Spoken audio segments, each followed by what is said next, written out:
कोविड-19 को लेकर लोगों के मन में कई सारे सवाल हैं। सवाल ये कि कौन सा मास्क पहना जाए, कौन सा नहीं पहना जाए। जो नई म्यूटेशंस आ रहे हैं, क्या उनके सिम्टम्स बदल गए हैं? क्या अब जो युवा हैं उन्हें भी कोविड-19 से परेशान होने की ज़रूरत है? और कई सारे सवाल हैं लोगों के माइंड में। हम स्ट्रेट लाइन के माध्यम से कोशिश ये करते हैं कि डॉक्टर्स के थ्रू क्रेडिबल इन्फॉर्मेशन आप तक पहुँचाई जाए ताकि आप खुद को प्रोटेक्ट करके रख सकें। मेरे साथ इस समय है पल्मोनोलॉजिस्ट डॉक्टर ज़ईम, जो कि इस समय सीडी हॉस्पिटल में हैं। इन्हीं से आज जानेंगे कि कोविड-19 की जो नई म्यूटेशंस आए हैं उनके बारे में भी, और इस समय जो कोविड-19 की सेकेंड वेव आई है इसमें लोगों को क्या क्या प्रिकॉशंस लेने की ज़रूरत है।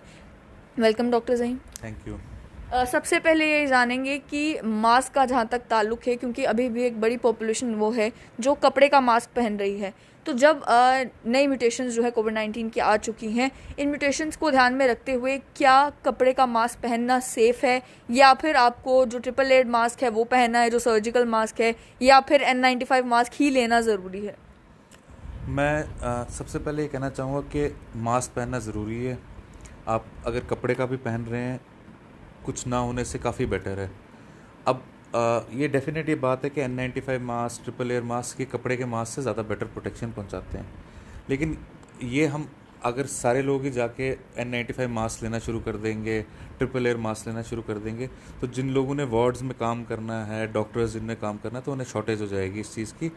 तो जो हमारा क्लॉथ मास्क है ये भी काफ़ी सब्सटेंशियल हमें प्रोटेक्शन देता है। अब देखें क्या असली मसला क्या होता है। लोग मुझे कहते हैं कि भाई वायरस बहुत छोटा है, तो वो कपड़े का मास्क जो है वो उसके तो पोर्स बहुत बड़े हैं, उसमें से गुजर जाएगा। वायरस जो है ना वो ना तैर सकता है, ना उड़ सकता है, ना चल सकता है। वायरस सिर्फ कैरी होता है किसी चीज़ में। अब हम क्या करते हैं, जब यहाँ से पूरे वुहान से पूरे वर्ल्ड में जो हुआ है तो लोगों ने उसको कैरी किया है, ठीक है। अब ये एक आदमी से दूसरे आदमी में ट्रांसमिशन कैसे होती है? हम कोई स्नीज़ करें, कफ करें तो ड्रॉपलेट्स प्रोड्यूस होते हैं। अब जब ड्रॉपलेट्स प्रोड्यूस होते हैं, उन ड्रॉपलेट्स के थ्रू ये वायरस जो है ये कैरी होता है, ठीक है। अब वायरस का खुद साइज़ बहुत छोटा हो, लेकिन ये ड्रॉपलेट्स का साइज़ सब्सटेंशियल होता है। तो इवन जो हमारा क्लॉथ मास्क है वो भी इन ड्रॉपलेट्स को जो है वो रोक लेता है। तो ये काफ़ी सब्सटेंशियल अमाउंट ऑफ हमें प्रोटेक्शन देता है, ठीक है। अब क्योंकि कहा जाने लगा कि भाई विरुलेंस जो है इन नए स्ट्रेन्स की ज़्यादा है, ठीक है। स्ट्रेन्स हर किस्म के होते हैं। वायरस में जब स्ट्रेन्स आते हैं वो उसके फ़ायदे के भी स्ट्रेन्स होते हैं और उसके नुकसान के भी स्ट्रेन्स होते हैं। जो उसके नुकसान के स्ट्रेन्स होते हैं वो हमें दिखते नहीं, क्योंकि वो उस वायरस सर्वाइव नहीं करते, और जो उसके फ़ायदे वाले स्ट्रेन्स होते हैं वो हमें दिखते हैं क्योंकि वो वायरस सर्वाइव करते हैं। जैसे यूके स्ट्रेन है, ब्राज़ील स्ट्रेन है, ठीक है। उसके अलावा अब डबल म्यूटेंट भी आ गया हुआ है, ट्रिपल म्यूटेंट भी आ गए हुए हैं। अभी काफ़ी सारे स्ट्रेन्स जो आ रहे हैं, ठीक है। अब इनसे क्या इन्फेक्टिविटी बढ़ रही है, लेकिन बेसिक प्रिंसिपल्स चेंज नहीं होते हैं, ठीक है। इवन आप क्लॉथ मास्क लोगे तो जो वायरस है वो ट्रेवल ड्रॉपलेट से ही करेगा। इन्फेक्टिविटी उसकी थोड़ी ज़्यादा हुई है पहले से, ठीक है। एक दफ़ा वो अगर आप में होल्ड पा ले तो उस इन्फेक्ट करने के चांसेस उसके बढ़ गए हैं, लेकिन आपको अभी भी मास्क पहनने से सब्सटेंशियल प्रोटेक्शन मिलेगी। हाँ, आप ये कर सकते हैं कि क्लॉथ आपको अब लगता है कि अगर मेरे इन्फेक्ट होने के चांसेस बहुत ज़्यादा हैं, तो आप क्लॉथ मास्क पे डबल मास्किंग कर सकते हैं।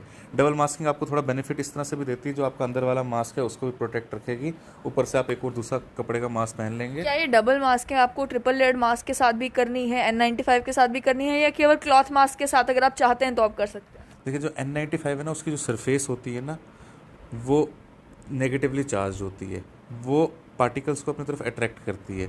वो इसीलिए ज़्यादा एफिशिएंट मास्क है, किन से, क्लॉथ मास्क वगैरह से, क्योंकि उसका जो पार्टिकल जो उसका आगे सरफेस है उसकी वजह से। तो N95 को इसलिए रेस्पिरेटर कहा जाता है। रेस्पिरेटर किस वजह से? क्योंकि उसकी जो बाहर की जो सरफेस है वो नेगेटिवली चार्ज होती है। तो अब जब उसकी नेगेटिवली चार्ज सरफेस होती है, तो जब अगर आप उस सरफेस को कुछ लोग क्या कहते हैं धो लेते हैं N95 मास्क को, कुछ लोग उसके ऊपर आगे कोई और चीज़ें लगा लेते हैं, ठीक है। आप एक तो उससे क्या होता है, आप उसके अंदर N95 मास्क के अंदर दूसरा मास्क पहनोगे, आप उसका फिट बहुत इंपॉर्टेंट होता है N95 मास्क का। मेरे पास यहाँ पे रहेगा भी तो मैं आपको दिखा दूंगा। जैसे ये N95 मास्क है ना हमारा, ठीक है। अब मैं इसको अगर पहनूँ ना, इसका फिट जो है ना वो बहुत इंपॉर्टेंट है। मेरे को ये पहनने के बाद इसमें हमेशा फिट टेस्ट करना है। मेरे इसके ऊपर हाथ रखता हूँ, ब्लो आउट करता हूँ, देखता हूँ कहीं से लीक तो नहीं आ रही है। इसको पहनने का तरीका है ये, ठीक है, कि इसका मैं फिट टेस्ट इसका लीक टेस्ट करता हूँ मैं। उसके अलावा फिट टेस्ट भी होते हैं इनके, वो कुछ स्टैंडर्डाइज मशीन से होते हैं, वो उसमें जाने की हमें ज़रूरत नहीं है। तो इसकी जो सील होती है वो बड़ी इंपॉर्टेंट होती है मास्क की। इसकी जो सरफेस होती है ये भी नेगेटिवली चार्ज होती है। इसके साथ आप दूसरा मास्क वगैरह पहन के ना इसकी सील ख़राब करोगे, इसकी सील ख़राब होगी तो इसकी एफिशिएंसी वो नहीं रहेगी, ठीक है। तो ये अगर आपने पहना है तो ये सूटेबल है। हाइपोक्सिया, ये वर्ड जो है अब सोशल मीडिया में घूम रहा है और बहुत सारे लोग ये कह रहे हैं कॉन्स्टेंटली मास्क मत पहनिए, आप मास्क पहनेंगे हाइपोक्सिया हो जाएगा। आप मुझे बताएं, इस समय जिस समय कोविड-19 की सेकेंड वेव चल रही है, कितनी ड्यूरेशन तक आप मास्क पहन सकते हैं सेफली? और हाइपोक्सिया, क्या सच में मास्क पहनने से आपको हाइपोक्सिया हो जाएगा? हमेशा एविडेंस की तरफ देखना चाहिए। एविडेंस कहता है कि जो मास्क पहनने से, इवन सिंपल क्लॉथ मास्क और ट्रिपल एयर मास्क आप एक्सरसाइज भी करो अगर पहनते टाइम ना, तो उनसे कोई हाइपोक्सिया नहीं होता, कोई CO2 रिटेंशन नहीं होती, ऐसा बिल्कुल भी नहीं होता। सिर्फ ये क्या है कि आपको प्रोटेक्ट करता है। तो ये चीज़ों के ऊपर जो है हमारा रिसर्च जो इसको बैक नहीं करता, तो ये बिल्कुल फॉल्स क्लेम्स हैं। तो इनके ऊपर हमें जाने का कोई, इनके ऊपर बात करने का भी कोई मतलब नहीं है। तो ना हाइपोक्सिया होता है, ना कोई CO2 रिटेंशन होती है इन मास्क से पहने से, और इसके ऊपर मल्टीपल स्टडीज़ हो चुकी हैं। इतना ज़्यादा ओवरवेलमिंग डाटा है, ठीक है। मैं खुद दिन में 10-10 घंटे मास्क लगातार पहन के रखता हूँ, ऐसा कुछ भी नहीं होता। हाँ, साथ ही में अब उन पेशेंट्स की बात करेंगे जो कोविड पॉजिटिव हो चुके हैं। किसी भी पेशेंट का जब रैट पॉजिटिव आता है या RT-PCR पॉजिटिव आता है, आजकल के टाइम में एक ट्रेंड देखने को मिल रहा है कि इमीडिएटली वो जाकर अपना CT स्कैन करवा लेते हैं। कई बार तो डॉक्टर से कंसल्ट भी नहीं करते, जाकर अपना CT स्कैन करवा लेते हैं। तो आप मुझे बताएं कि CT स्कैन एक पेशेंट को, कोविड पॉजिटिव पेशेंट को जिसके हाथ में रिपोर्ट है कि वो कोविड पॉजिटिव है, उसे कब करवाना है? देखें, CT स्कैन अगर आप करवाएंगे ना जाके पहले ही दिन, तो एक तो पहली चीज़ है कि आप अगर रिपोर्टिंग वगैरह देखेंगे ना, हर इंसान जिसको कोविड हुआ है ना, उसके CT स्कैन में कोई ना कोई माइल्ड चेंजेस ज़रूर होती हैं, ठीक है। एक तो वो आपको पैनिक क्रिएट करेगी, जब उसकी रिपोर्ट देखेंगे उसमें लिखा होगा कि mild ground glass opacity, CT score 1, इस तरह की चीज़ें लिखी होंगी, तो आप घबराएंगे, क्योंकि ये सब चीज़ें सिर्फ डॉक्टर इंटरप्रेट कर सकता है। दूसरी चीज़ है कि CT स्कैन बिल्कुल इतना अर्ली कराने में ना कोई डॉक्टर्स को भी कोई ज़्यादा इन्फॉर्मेशन नहीं मिलती, क्योंकि डिजीज़ जो है ना 8वें 9वें 10वें दिन ज़्यादा प्रोग्रेशन दिखाती है। उस टाइम पे CT पे चेंजेस आनी शुरू होती हैं, उस टाइम पे हमारे मार्कर्स रेज होना शुरू होते हैं। अब ये ट्रेंड बन गया कि लोगों के पास व्हाट्सएप पे प्रिस्क्रिप्शन वगैरह चल रही हैं कि ये टेस्ट कराने हैं, CT कराना है, तो फर्स्ट डे जाके लोग करा लेते हैं। अब इनमें क्या है कि ये सबको कराने की ज़रूरत नहीं। एक HRCT जो टेस्ट करते हैं वो कई एक्सरेज के एक्सपोजर के बराबर होता है। आप जब एक HRCT अपना मतलब CT टेस्ट करते हैं, तो उससे क्या होता है कि आप अपने आप को एक्सपोज कर रहे हैं बहुत ज़्यादा रेडिएशन से, और लाइफ टाइम आपको जो है इसमें कुछ ही अमाउंट का एक्सपोजर आप ले सकते हो। आप मतलब एक लाइफ टाइम में अगर आपके 5 CT स्कैन्स हुए हैं, हाई रेजोल्यूशन CT स्कैन्स हुए हैं, तो आपका जो मेलिग्नेंसीज वगैरह का रिस्क है वो बढ़ जाता है। तो आपको जो है हमेशा रेडिएशन को लिमिट करना चाहिए। 90% लोगों में माइल्ड होगी डिजीज़, आपको कुछ भी नहीं करना है। आप बुखार के लिए डोलो खाएँ, आपको हाइड्रेशन रखें, थोड़े मल्टीविटामिन्स लें, आप 8-9 डेज़ में आपके सिम्टम्स बिल्कुल रिजॉल्व हो जाएंगे। जिन लोगों को क्या हो रहा है कि जिनके सिम्टम्स रिजॉल्व नहीं हो रहे हैं, जिनकी खांसी बहुत ज़्यादा बेतहाशा होने लगती है, जिनकी सैचुरेशन जो होती है ड्रॉप करने लगती है, उन लोगों के लिए CT स्कैन, मार्कर्स और आगे फिर फर्दर स्टेरॉइड्स वगैरह जो हैं वो प्रिस्क्राइब किए जाते हैं। अब लोग जो फर्स्ट डे पे स्टेरॉइड्स भी खाना शुरू कर देते हैं। जो रिकवरी ट्रायल जिसने हमें बताया है कि भाई स्टेरॉइड्स जो बेनिफिशियल है कोविड में, उसमें ये क्लियर कट दिया हुआ है कि जो वेंटिलेटर पे पेशेंट थे और ऑक्सीजन पे पेशेंट थे, सिर्फ उन्हीं में फ़ायदा हुआ स्टेरॉइड्स का। अगर आपको ऑक्सीजन की रिक्वायरमेंट नहीं है, कोई हाइपोक्सिया नहीं हो रहा है, आप स्टेरॉइड लेंगे तो आपके रिजल्ट आउटकम जो है वो पुअरर होंगे। ये रिकवरी ट्रायल ने हमें क्लियर कट बताया हुआ है। तो हम अगर ये चीज़ें खुद खा रहे हैं, पहले दिन स्टेरॉइड खा रहे हैं, माइल्ड डिजीज़ में खा रहे हैं, तो हम जो है अपने आप को सिवियरिटी की तरफ ले जा रहे हैं डिजीज़ की। स्टेरॉइड सिर्फ डॉक्टर्स जो कोविड को देख रहे हैं, जो ट्रीट कर रहे हैं, आप सिर्फ उनके सुपरविजन में लें। नॉर्मली आपको कुछ भी लेने की ज़रूरत नहीं, जब तक आपकी सैचुरेशन वगैरह जो है वो मेंटेन कर रहे हैं। और स्टार्टिंग में बिल्कुल इतना अर्ली ऑन स्टेरॉइड लेना जो है वो बहुत डिट्रीमेंटल है। कितनी ऑक्सीजन सैचुरेशन आपकी अगर है तो आपको चिंता करने की ज़रूरत नहीं है, आपको स्टीरॉयड लेने की ज़रूरत नहीं है, आपको अपना चेस्ट स्कैन करवाने की ज़रूरत नहीं है। और कितनी ऑक्सीजन सैचुरेशन अगर आपकी पहुंच जाती है, then it is the cause of worry. देखिए, इसमें आप दो प्रोंग्ड अप्रोच ले सकते हो आप। एक तो अगर जो लोग ज़्यादा चाहते हैं कि हम देखना चाहते हैं कि हम आगे कोई प्रोग्रेशन ना हो जाए डिजीज़ की, तो एक सिंपल सी चीज़ आती है 6 minute walk test. 6 minute walk test में आपने क्या करना है, आपने अपना सेचुरेशन देख लेनी है पहले, वॉक टेस्ट करने से पहले कि आपकी सेचुरेशन कितनी है, ठीक है। उसके बाद आपने 6 मिनट तेज़ तेज़ चलना है। 6 मिनट तेज़ तेज़ चलने के बाद आपने अपनी फिर से सेचुरेशन देखनी है। अगर उसमें 4-5 पॉइंट का ड्रॉप हो रहा है, 5 सैड पॉइंट्स का ड्रॉप हो रहा है और आपकी सेचुरेशन 90 के नीचे जा रही है, तो इस उस केस में क्या है कि आपको अंदाज़ा लग सकता है कि आप जो है आपको स्टेरॉयड वगैरह की ज़रूरत पड़ सकती है, आपको आगे डॉक्टर से कंसल्टेशन लेने की ज़रूरत पड़ सकती है। खुद स्टेरॉयड पॉप नहीं करना है, अपने डॉक्टर की कंसल्टेशन लेके करना है। अब इस चीज़ में क्या है कि जो लोग रेस्टिंग में भी होते हैं ना, रेस्टिंग में जो सेचुरेशन ड्रॉप होना शुरू होती है वो थोड़ा लेट होती है। पहले एक्सेशनल जो हाइपोक्सिया वो शुरू हो जाता है। तो अगर लोग जो हैं वो चाहते हैं कि हम डिज़ीज़ से काफ़ी आगे रहें, हमें पहले पता रहे कि हमारी डिज़ीज़ कॉम्प्लिकेट तो नहीं होगी, तो आप 6 मिनट वॉक टेस्ट करें, दिन में 1 दफ़ा करें, 2 दफ़ा करें, और देखें कि आपकी सेचुरेशन 90 के नीचे तो नहीं जा रही। बाकी सेचुरेशन अगर आपकी 90 के नीचे जा रही हो तो वो कॉज ऑफ कंसर्न है। थोड़ा कॉज ऑफ कंसर्न भी नहीं कहेंगे, मतलब आपको फिर डॉक्टर की जो है सलाह लेने की ज़रूरत पड़ेगी, और उसमें हो सकता है कि हमें आगे आपको स्टेरॉयड वगैरह प्रिस्क्राइब करने पड़े, और ऐसे इन्फ्लेमेटरी मार्कर्स और HRCT कराने पड़े जो लोग पहले दिन पे ही करा के आ रहे हैं हमारे पास, वो तब करवाने की ज़रूरत पड़ सकती है। बाकी देखें, अगर आप बोलें कि इसमें खांसी नहीं होगी, आपको कोई बुखार नहीं होगा, इस तरह की चीज़ें नहीं होंगी। आपको खांसी भी होगी, बुखार भी होगा, छोटे मोटे सिम्टम्स कोविड में ज़रूर होंगे। आपको डिजीज़ हुई, आप कई लोग एसिम्टोमेटिक भी रहते हैं, लेकिन काफ़ी ज़्यादा लोगों को छोटे मोटे सिम्टम्स होंगे, माइल्ड सिम्टम्स होंगे। तो अपने माइल्ड सिम्टम्स से डर के ये नहीं कि आप स्टेरॉइड्स खाने शुरू कर दो, आइवरमेक्टिन की गोलियां खानी शुरू कर दो। आइवरमेक्टिन जो है ना वो बेसिकली केटल्स वगैरह में यूज़ होती है ज़्यादातर, ठीक है। तो स्केबीज़ के लिए जो स्केबीज़ वाला जो इन्फेक्शन होता है, लाइस वगैरह होती है, उसमें यूज़ होता है एनिमल्स में। अब उनकी ड्रग है, आप वो लोग वेटनरी प्रोडक्शन से वो ड्रग ले रहे हैं, वो खानी शुरू कर रहे हैं, ये बिल्कुल गलत चीज़ है। It's very unsafe also. Symptoms को लेकर भी I will try to understand कि अब जब नई म्यूटेशंस आ रही हैं, बहुत सारे लोग जो हैं वो ये भी कह रहे हैं कि नए सिम्टम्स जो हैं इस नए वायरस से शो हो रहे हैं। पेट खराब हो रहा है, ये भी एक सिम्टम है। और आपसे जानना चाहूँगी कि पहले क्या क्या सिम्टम्स थे, अब क्या क्या सिम्टम्स है इस कोविड-19 के सेकेंड वेव में, और कौन से वो बेसिक सिम्टम्स हैं जिनके बारे में तो आपको परेशान होना ही होना है कि ये सिम्टम्स अगर आ गए तो I should get my self tested.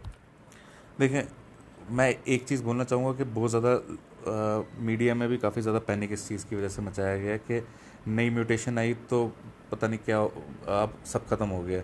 इस तरह की चीज़ नहीं। अभी भी बेसिक प्रिकॉशन जो हमारे मास्क, हैंड सैनिटाइजर, आप हाथों को अपने सैनिटाइज करें, मास्क पहने, सोशल डिस्टेंसिंग रखें, वो सेम रहेंगे और वो अभी भी वर्क करते हैं, 100% वर्क करते हैं। और इन्फेक्टिविटी हालांकि इन स्ट्रेन्स की थोड़ी ज़्यादा है, लेकिन डिजीज़ के पैटर्न में कोई टेक्टोनिक शिफ्ट नहीं आया कि बहुत ज़्यादा आप बोलो कि बिल्कुल डिजीज़ बदल गई, वैसा नहीं हुआ है। ये डायरिया वगैरह जैसे आप बोल रहे हैं, ये पहले भी मैं अब 1.5 साल से कोविड के केसेस देख रहा हूँ। ये फर्स्ट डे से भी ऐसे केसेस आ रहे थे जिनमें फर्स्ट डे से डायरिया हो रहा था। ये टेस्ट लॉस, स्मेल लॉस, ये भी फर्स्ट डे से ये चीज़ें हो रही थी। उसके अलावा आप जैसे ब्लड के सिम्टम्स आप बता रहे हैं कि हाइपर कोगुलेबिलिटी होती है, ठीक है, ब्लड आपका थिक होने लगता है, वो सिम्टम्स भी शुरू से आ रहे थे। लोगों के डी डाइमर शुरू से ऑफ हो रहे थे। फीवर आ रहा हाँ, फीवर जो था वो शुरू से आ रहा था, अभी भी वैसा ही आ रहा है। इसमें कोई बहुत ज़्यादा टेक्टोनिक शिफ्ट नहीं हुआ। हाँ, ये है कि थोड़ा सा पहले से जो यंगर पॉपुलेशन है उसमें थोड़ा सा ज़्यादा केसेस आने लगे, लेकिन इसका ये मतलब नहीं है कि अब जो है यंगर पॉपुलेशन को ये वायरस बहुत ज़्यादा इफेक्ट करने लगा है। अभी भी जो यंगर पॉपुलेशन है वो ओल्डर पॉपुलेशन से लो रिस्क मानी जाएगी, अभी भी जो है लो रिस्क मानी जाएगी, और अभी भी उनमें केसेस कम आ रहे हैं कंपैरेटिवली ओल्डर लोगों से।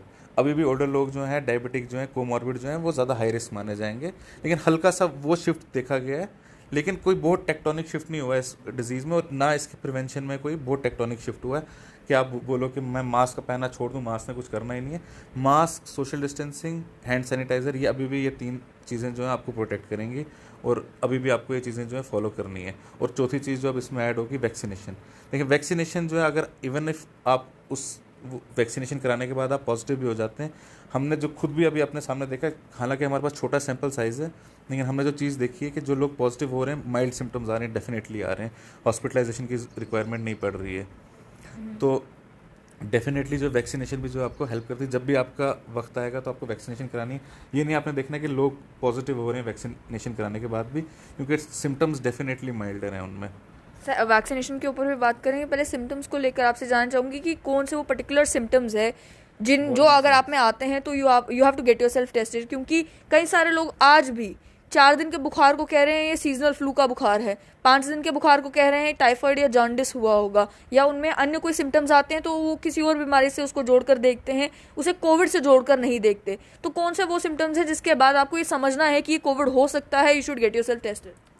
एक तो जो विडाल टेस्ट होता है जो टाइफाइड के लिए कॉमनली ना, उसमें काफ़ी ज़्यादा देखा जा रहा है कि जो कोविड पॉजिटिव लोग हैं उनमें विडाल टेस्ट काफ़ी पॉजिटिव आ रहा है। तो उसके ऊपर अभी पेपर्स वगैरह पब्लिश नहीं हुए पूरी तरह से, ऐसा क्यों हो रहा है, लेकिन हमने मतलब एक एनेक्डोटली हमने देखा है कि ये चीज़ हो रही है। तो आपने अगर आपको फीवर वगैरह आ रहा है ना, आपने विडाल टेस्ट कराया, वो पॉजिटिव आ रहा है, स्टिल आप कोविड टेस्ट के लिए जाएँ, ठीक है। कोविड टेस्ट के लिए जाने से क्या होगा, एक तो आप आइसोलेट होंगे, आप दूसरों को प्रोटेक्ट करेंगे, पहली चीज़। दूसरी चीज़ है कि ये एक डिजीज़ है जिसमें आगे फ्यूचर में आपको रेस्पिरेटरी कॉम्प्लिकेशन, ब्लड की कॉम्प्लिकेशंस और सिस्टमिक कॉम्प्लिकेशंस डेवलप होने के चांसेस रहते हैं। तो इसलिए क्या है कि नॉर्मल फ्लू की तरह नहीं कि जिसमें कॉम्प्लिकेशंस होने के चांस बहुत कम होते हैं, ज़्यादा ओल्डर कोमॉर्बिड लोगों में होते हैं। तो इसलिए क्या है कि आपको जब वो भी रहेगा तो आपको एक थोड़ा सा अंदाज़ा रहेगा कि ये चीज़ जो है आगे कॉम्प्लिकेट हो सकती है। तो आप थोड़ा सा ध्यान रखेंगे, अपनी सेचुरेशन देखेंगे और बाकी सब प्रिकॉशन लेंगे, डॉक्टर से कंसल्टेशन लेंगे, ये सब चीज़ें करेंगे। तो टेस्टिंग जो बहुत इंपॉर्टेंट है, बिल्कुल अंधेरे में रहना कि डिनाइल में रहना, ये चीज़ जो है आपको कोई फ़ायदा नहीं करेगी लॉन्ग रन में। तो हमेशा आप इवन इफ़ यू आर विडाल पॉजिटिव, स्टिल आपको टेस्टिंग के लिए जाना है। अगर आपको कोई सीजनल चेंजेस, सीज़न चेंज होने के बाद आपको फीवर वगैरह नॉर्मल होता रहता है, नॉर्मल खांसी वगैरह होती है, स्टिल आपको टेस्टिंग के लिए जाना है। जितना आप टेस्ट करेंगे हम उतना हम बाकी अपने हायर रिस्क लोग जो अपने घर में लोग हैं उनको प्रोटेक्ट करेंगे, उतना हम आइसोलेट करेंगे, उतना हम डिजीज़ की जो चेन है उसको ब्रेक करेंगे। टेस्टिंग को लेकर भी अभी रिसेंटली ये कहा जा रहा है कि जो नए स्ट्रेन्स हैं आरटीपीसीआर टेस्ट में भी डिटेक्ट नहीं हो रहे, लेकिन जब वही पेशेंट्स बाद में जाकर अपना चेस्ट का सीटी स्कैन करवा रहे हैं तो उसमें साफ तौर पर दिख रहा है कि कोविड इन्फेक्टेड है। तो क्या उन केसेस में क्या करना है जिन केसेस में एक व्यक्ति को बुखार भी है, 4-5 दिन से है, लेकिन वो जब अपना आरटीपीसीआर टेस्ट भी करा रहे हैं तो टेस्ट नेगेटिव आ रहा है? फिर से मैं एक चीज़ बोलूँगा कि ये बहुत ज़्यादा फिर से इस चीज़ में कोई टेक्टोनिक शिफ्ट नहीं, पहले भी कई दफ़ा होता था कि सिटीज़ वगैरह जो थे उनमें एटिपिकल नमूनिया आने लगता था लेकिन आरटीपीसीआर पॉजिटिव नहीं आता था। फिर मैं कहूँगा कि टेक्टोनिक शिफ्ट नहीं है। अब इसमें रिसर्च किया जा सकता है कि स्टैटिस्टिकली देखा जा सकता है कि वहाँ तब कितना था, अब कितना था, लेकिन ऐसा कुछ नहीं कि स्ट्रेन्स की वजह से कि आरटीपीसीआर पॉजिटिव नहीं आ रहे लोग। अभी भी आरटीपीसीआर जो है वो बड़ा गोल्ड स्टैंडर्ड टेस्ट है और अच्छी खासी जो है उससे प्रिडिक्शन हो जाती है डिजीज़ की। थोड़ा बहुत अब क्योंकि काफ़ी ज़्यादा मीडिया में चीज़ आ रही है तो कुछ केसेस में हुआ हो सकता है, लेकिन ये ऐसा नहीं था कि पहले नहीं होता था। पहले भी कभी कभी जो है फॉल्स नेगेटिव जिसको कहते हैं आना, आरटीपीसीआर आ जाता था, लेकिन उससे ये मतलब नहीं कि लोग आरटीपीसीआर करना बंद कर दें। आरटीपीसीआर जो है वो अब गोल्ड स्टैंडर्ड नहीं रहा। आरटीपीसीआर अभी भी बहुत अच्छा टेस्ट है और छोटी मोटी फॉल्स नेगेटिविटी लगी रहती है। ऐसा कुछ नहीं कि नए स्ट्रेन जो है वो पिक नहीं हो रहे हैं, आरटीपीसीआर में बिल्कुल पिक हो रहे हैं। हमारे पास इतने ज़्यादा केसेस जो दिन में आ रहे हैं तो केसेस पिक ही हो रहे हैं ना, रैपिड पे भी पिक हो रहे हैं, उस पर भी पिक हो रहे हैं। और दूसरे आप क्या सेकंड आपने क्या क्वेश्चन पूछा था मुझे इसके मेरा बारे ये था में? कि जो आम लोग हैं उनकी जो बुखार है उनको अगर और आरटीपीसीआर नेगेटिव आ रहा है उन्हें क्या करना है? How do they know that they are covid positive? खासतौर पर रैट के साथ ये रहता है, रैट लोगों का नेगेटिव आता है तो वो बाहर घूमने निकल जाते हैं और बाहर अपना आइसोलेशन जो है वो ब्रेक कर देते हैं। आपने आइसोलेशन ब्रेक नहीं करना, आपको सिम्टम्स आ रहे हैं, अगर आपका इवन आरटीपीसीआर नेगेटिव आ रहा है ना, तो मैं पेशेंट्स को अपने बताता हूँ हमेशा कि आपने अंदर रहना है जब तक आप अपना कम से कम 10 डेज़ का आइसोलेशन पीरियड आपने पूरा करना अगर आपको फीवर आ रहा है, क्योंकि ये चीज़ है कि फॉल्स नेगेटिविटी कुछ परसेंटेज है इवन आरटीपीसीआर में और रैट में काफ़ी है। रैट में तकरीबन 50-50 है फॉल्स नेगेटिविटी। तो आपका खास तौर पे अगर रैट हो या आरटीपीसीआर भी आपका नेगेटिव आए, स्टिल आपने आइसोलेट करना है अपने आप को। आप बाहर आएंगे, आप अपने घर में हाई रिस्क लोगों को इन्फेक्ट करेंगे, आप वायरस के चेन को ब्रेक करने में मदद नहीं कर रहे हैं, आप डिजीज़ को फैला रहे हैं। जो लोग एस्थमेटिक हैं, जो लोग हार्ट पेशेंट्स हैं या कोई व्यक्ति अगर ओबीज है, क्या ये 3 कोमॉर्बिडिटीज़ हैं जिनकी वजह से कोविड की कॉम्प्लिकेशंस और ज़्यादा हो सकती हैं? ओबेसिटी है या फिर हार्ट पेशेंट कोई है, डायबिटिक कोई है और साथ ही में एस्थमेटिक अगर कोई है, तो इन सिचुएशंस में क्या एक्स्ट्रा प्रिकॉशंस इन लोगों को लेने की ज़रूरत है? इन मामलों में ऑक्सीजन सैचुरेशन कितनी उन्हें देखने की ज़रूरत है? किस सिचुएशन पे इनको इमीडिएटली डॉक्टर को कंसल्ट करना है? देखिए कभी क्या होता है ना, जो एस्थमा सीओपीडी वगैरह पेशेंट होते हैं इनकी एक बेसलाइन थोड़ी सी सैचुरेशन वैसे ही लो होती है। ये पेशेंट क्योंकि लॉन्ग टर्म इन चीज़ों को देख रहे होते हैं, इनको पता होता है कि इनकी बेसलाइन सैचुरेशन क्या है। इनको ये देखना होता है कि हमारी बेसलाइन सैचुरेशन से नीचे तो नहीं जा रहा है। बाकी जो डायबिटिक्स वगैरह की आपने बात की ना, इनमें हमें वैक्सीन भी बढ़ानी है और इनको ज़्यादा से ज़्यादा जो नॉर्मल लोगों से ज़्यादा प्रिकॉशंस लेने, और जो घर के बाकी लोग हैं ना उनकी भी इनकी तरफ रिस्पॉन्सिबिलिटी रहती है। हमने देखा कि जो यंग लोग हैं वो कहते हैं हमें कुछ नहीं होगा, वो बाहर निकल जाते हैं, वो ये नहीं सोचते कि घर में 80 साल का उनका दादाजी जो होंगे वो डायबिटिक होंगे, उनकी मदर जो होंगी वो डायबिटिक होंगी, 60 ईयर्स की होंगी, वो ये चीज़ नहीं देखते। हमने सिर्फ अपना नहीं सोचना होता, जब आपके जो आसपास के लोग हैं ना उनको भी सोचना है। जब आपके कोई डायबिटिक है घर में, तो उसके सारे घर का जब लोग हैं, जब वो सारे कोविड करेक्ट बिहेवियर करेंगे तो वो पॉजिटिव होने से, कई लोग होते हैं घर से निकले ही नहीं होते एक एक साल से, और वो तभी पॉजिटिव हो जाते हैं। मैंने आपको पहले ही बोला कि वायरस जो है ना वो खुद कहीं नहीं जा सकता, वायरस को ले जाता है तो इंसान ले जाता है यहाँ से वहाँ। तो इसका मतलब है जो लोग घरों में बैठे हुए हैं, एक साल से बाहर नहीं निकले, बेड रिटर्न है, वो पॉजिटिव हो रहे हैं। तो ये जो उनके आसपास के लोग हैं ना वो कोविड करेक्ट बिहेवियर नहीं कर रहे। लेकिन एक डायबिटिक पेशेंट को एडिशनल क्या जो है प्रिकॉशंस लेनी है, खुद क्या प्रिकॉशंस लेनी है अगर वो कोविड पॉजिटिव हो जाते हैं तो? सबसे इंपॉर्टेंट चीज़ है ना, अगर आपका डायबिटीज़ कंट्रोल में नहीं है ना, आप उसको ग्लाइसेमिक कंट्रोल अपना जो है उसको लाएं। क्योंकि हमने देखा जिनकी डायबिटीज़ कंट्रोल में रहती, डायबिटिक पेशेंट है, उनमें बहुत माइल्ड डिजीज़ हो रही है। जिनका ग्लाइसेमिक कंट्रोल नहीं है उनमें डिजीज़ जो है वो काफ़ी, उसकी सिवियरिटी ज़्यादा हो रही है। तो आप अपना, अगर आप डायबिटिक हैं, आपका अपना फिर से अपने टेस्ट कराएं, अपना फास्टिंग ब्लड शुगर कराएं, HbA1cs कराएं, अपने एंडोक्रिनोलॉजिस्ट से मिलें, अपने फिजिशियन से मिलें, और अपने जो डिज़ीज़ को ना स्ट्रिक्ट कंट्रोल में रहें। आपकी डिज़ीज़ स्ट्रिक्ट कंट्रोल में होगी ना तो डिज़ीज़ की सिवियरिटी होने के चांस बहुत कम है। एक और सेकंड इसमें मसला रहता है, डायबिटिक पेशेंट होते हैं जिनकी अनकंट्रोल डायबिटीज़ होती है, उनको सिवियर डिजीज़ हो जाती है। हमें सिवियर डिजीज़ में क्या देना पड़ता है? स्टेरॉइड्स, मेन स्टे स्टेरॉयड है ट्रीटमेंट का। जब उनको स्टेरॉयड देते हैं, स्टेरॉयड से क्या होता है कि ब्लड शुगर फर्दर बढ़ता है, तो उन पेशेंट को हमें मैनेज करने में भी बहुत मुश्किल होती है। हमारे में जब, जैसे मैं सिटी हॉस्पिटल की आपको बात बताऊंगा, 3 सिस्टर्स जो थी वो सिर्फ एक ही काम करती थी कि वो ब्लड शुगर देखती थी। 3 सिस्टर्स सिर्फ इसी के लिए डिप्लॉय की गई थी, जो ब्लड शुगर देखती थी और इंसुलिन लगाती थी। और एक हमारे मेडिसिन के रजिस्ट्रार सिर्फ यही काम करते थे कि वो इंसुलिन सेट करते रहते थे चेस्ट डिजीज़ हॉस्पिटल में। तो इसमें आप देखो कि कितना बड़ा हमारे भी मैनेजमेंट में भी कितनी मुश्किल आती है। तो पेशेंट जब हमारे पास आते हैं फिर उसके बाद बोलते हैं हमारी ब्लड शुगर अब बहुत ऊपर जा रही है जी, पर वो ये भी नहीं देखते कि पहले बेसलाइन आपने ना अपनी कभी मैनेजमेंट की नहीं शुगर की। अब जब डिजीज़ होगी तो एकदम एक्यूट मैनेजमेंट करना बहुत मुश्किल होता है डिजीज़ को। तो आप, मैं जितने भी डायबिटिक्स हैं उनको मैं बोलूँगा आप अपना ग्लाइसेमिक कंट्रोल जो है उसको लाएं। ग्लाइसेमिक कंट्रोल का मतलब है कि आप अपनी शुगर को कंट्रोल में लाएं। अपनी फास्टिंग शुगर आपकी और आपकी रैंडम शुगर जो है कंट्रोल में होनी चाहिए। अपना HbA1c कराएं, अपने RFTs बार बार हर 3-3 महीने के बाद रिपीट करें, ताकि ये पता लगे कि आपकी किडनीज जो है वो बिल्कुल ठीक हैं, कोई उसमें डायबिटिक नेफ्रोपैथी तो नहीं शुरू हुई, और आपका ग्लाइसेमिक कंट्रोल, शुगर का कंट्रोल जो है वो प्रॉपर है। और हार्ट पेशेंट्स के केस में जो बीपी के भी जिनका ब्लड प्रेशर हाई रहता है, या जिन्हें एक बार हार्ट अटैक हो चुका है अभी लेकिन वो नॉर्मल है, जिसे स्टंट डाला हुआ है, या ये इन सभी केसेस में कोविड जो है वो कितना कॉम्प्लिकेट कर सकता है मैटर्स को? इनमें भी कोविड कॉम्प्लिकेट करता है, क्योंकि देखो इसका सिर्फ एक ये एस्पेक्ट नहीं है ना कौन सा पल्मरी वाला, इसका एक एस्पेक्ट ब्लड के साथ भी रिलेटेड है कि ये ब्लड को हाइपर कोगुलेबल करता है। तो इन पेशेंट्स में भी जो है कॉम्प्लिकेशंस होने के चांसेस बढ़ जाते हैं। अब इसमें भी क्या करना है हमने, इन पेशेंट्स में भी रेगुलर मेडिकेशंस लेनी है, अपनी रेगुलर हार्ट चेकअप करने हैं, अपने कार्डियोलॉजिस्ट के साथ अटैच रहना है, अपने फिजिशियंस के साथ अटैच रहना है, ठीक है, और अपने ब्लड थिनर्स वगैरह जो वो रेगुलरली लेने हैं। जब आप ये सब चीज़ें करेंगे तो आप में कॉम्प्लिकेशन होने के चांसेस कम हो जाएंगे। एक मैनेज पेशेंट, जो प्रॉपरली मैनेज पेशेंट होता है, देखो डिजीज़ किसी को भी डेवलप हो सकती है, लेकिन एक मैनेज जो पेशेंट होता है ना वो बहुत आराम से जो है, उसको अगर कोई कोविड हो भी जाए ना उसमें सिवियरिटी होने के चांसेस बहुत कम रहते हैं। तो मेरा यही कहना है कि अपने डॉक्टर्स के साथ रेगुलर फॉलोअप रखें।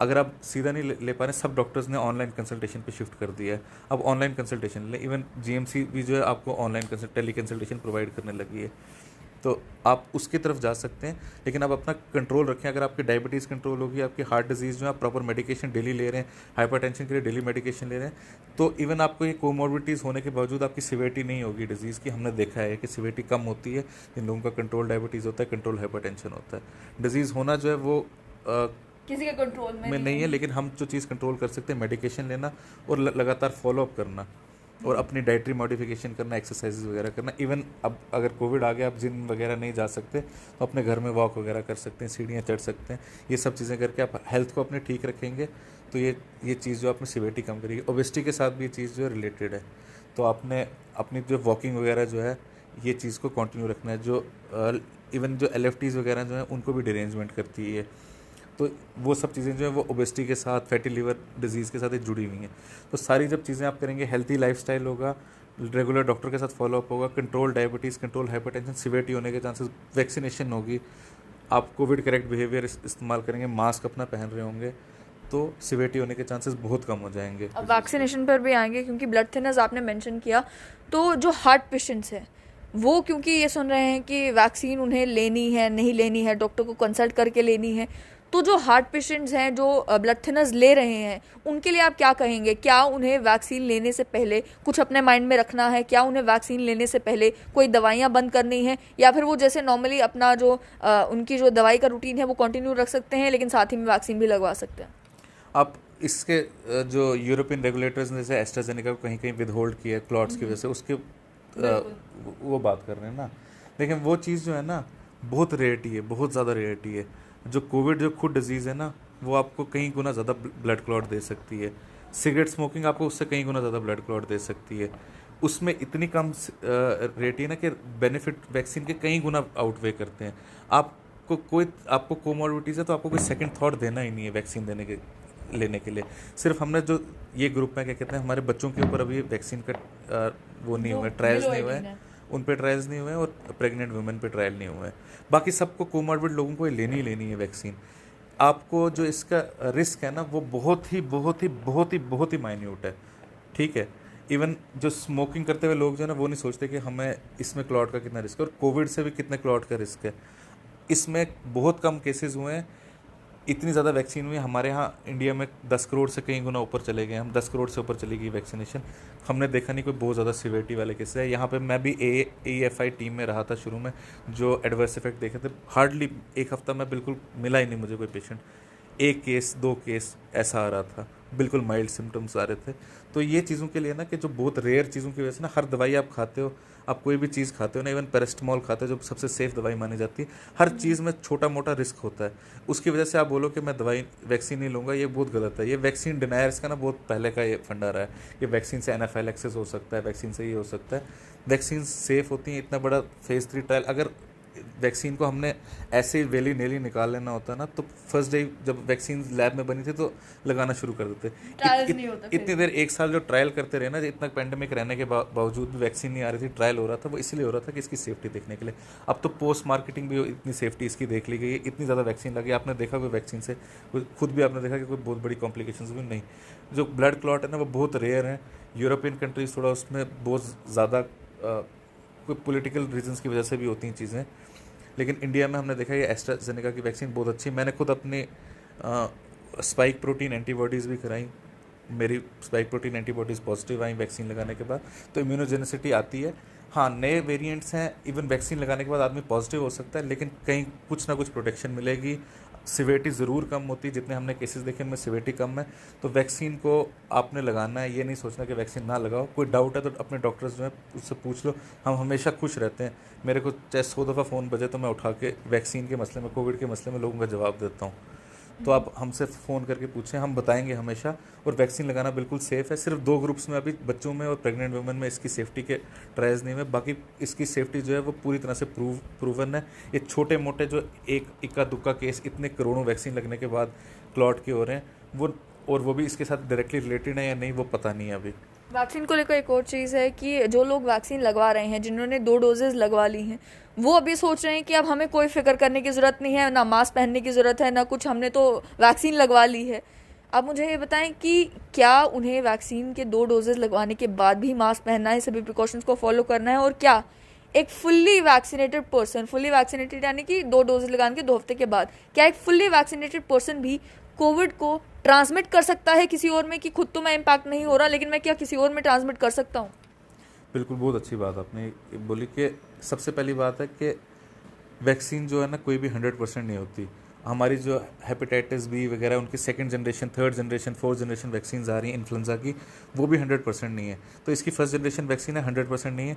इसका जो एफिकेसी अराउंड अबाउट 70% है कि 70% लोगों को प्रोटेक्ट करेगी, 30% को फिर भी कोविड हो सकता है, ठीक है। और जिनमें कोविड हो सकता है, पर ये देखा गया कि उसकी सिवियरिटी कम होती है। लेकिन इसका ये मतलब नहीं कि हम ये अपना सारा क्या कहते हैं मास्क वगैरह उठा के फेंक दें कि वैक्सीनेशन होगी, क्योंकि एक तो आपको खुद भी कोविड हो सकता है, क्योंकि वैक्सीन की एफिकेसी जैसे मैंने बताया कि 70% है हमारी एस्ट्राजेनेका की, ठीक है। कोवैक्सीन की राउंड अबाउट 80% एफिकेसी है। तो 30% और 20% लोग दोनों उस ग्रुप में भी रह जाते हैं, तो वो हो भी सकता है। और आप दूसरों को, अपने हाई रिस्क ग्रुप को भी ट्रांसमिट कर सकते हो। जो बात आपने बोली कि आप ट्रांसमिट कर सकते हो, आप पॉजिटिव हो सकते हो और छोटी मोटी कोई आपको कॉम्प्लिकेशंस भी हो सकती हैं, ठीक है। लेकिन ये है कि वैक्सीन लगाने के बाद, इसलिए आपने अपना एक वैक्सीन आपकी ना जो मास्क है, इस वैक्सीन को आपने नहीं छोड़ना है। जब तक इंडिया में एक भी केस है ना, तो आपने इस वैक्सीन को अपने नहीं छोड़ना है, मास्क। जब यहाँ केसेस डाउन भी हुए तो मैं मास्क अभी पूरे अपने कॉलेज में 8-8 घंटे पहनता था, क्योंकि ये जब तक एक भी इंडिया में केस है, आप अगर ज़रा भी कंप्लेसेंट हो जाओगे तो केसेस फिर से राइज पे आ जाएंगे। जैसे हमने देखा कि बिल्कुल ख़त्म हो गए थे केसेस और एकदम राइज हो गया, क्योंकि लोग कंप्लेसेंट हो गए, शादियाँ शुरू होगी, लोगों ने बाज़ारों में जाना शुरू कर दिया, फेस्टिवल्स में जाना शुरू कर दिया, मास्क बिल्कुल पहनना बंद कर दिया। अब मैं आज देखता हूँ कि मास्क वापस आने लगे हैं। और दूसरी एक चीज़ है कि आपको ना मास्क जो है ना अपना पूरा नाक के ऊपर तक पहनना है, ठीक है। जब पूरा कवर्ड होगा तो आप अगले बंदे को भी प्रोटेक्ट करोगे और अपने आप को भी। ये तो सबके अपने स्ट्रैप्स जो मास्क है ना, ये देखने के टाइट होने चाहिए। ये थोड़ा अनकंफर्टेबल होता है मास्क, लेकिन आपको कोविड से काफ़ी गुना कंफर्टेबल चीज़ है मास्क, ठीक है। तो आपने ये चीज़ देखनी है कि ये आपका टाइट और नाक के ऊपर है, आपके ढीले ढीले मास्क को नीचे आ रहे हैं, लोग हॉस्पिटल में आ रहे हैं, सीडी हॉस्पिटल में आ रहे हैं जहाँ इतना वायरल लोड रहता है पेशेंट से, और वहाँ पे भी लोगों के मास्क गिर रहे होते हैं। ये चीज़ फ़ायदा नहीं देगी। 50% लोग जो हैं सिर्फ मास्क प्रॉपरली पहनते हैं, जिनके मास्क नाक के ऊपर होते हैं। आपने मास्क जो है वो प्रॉपरली पहनना है, आपने हैंड सैनिटाइज करना है, वैक्सीनेशन लेनी है। ये सारे डॉक्टर्स जो हैं ये मैसेज देते जा रहे हैं, मेरी तरफ से भी ये मैसेज रहेगा कि ये सब चीज़ें करनी है। वैक्सीनेशन से बिल्कुल नहीं डरना है, क्योंकि वैक्सीनेशन से अगर आप कोविड से प्रोटेक्ट नहीं भी होंगे, अगर आप, वैसे तो आपको कहीं काफ़ी प्रोटेक्शन मिलेगी, अगर आपको वैक्सीन लगाने के बाद कोविड हो भी जाता है तो सिवियरिटी कम होगी। एक और सवाल यहाँ पे, क्योंकि लोगों के आ रहे हैं, देर आस्किंग कि if any person is hyper allergic to allopathic medicine, यानी कि पेन किलर से, पैरासिटामोल से, एंटीबायोटिक से, क्या उन्हें भी वैक्सीनेट करना चाहिए? एंड सेकंड क्वेश्चन इज कि अगर किसी का लेफ्ट वेंट्रिकल में हार्ट फेलियर है 25%, क्या उन्हें भी वैक्सीन लगवानी चाहिए?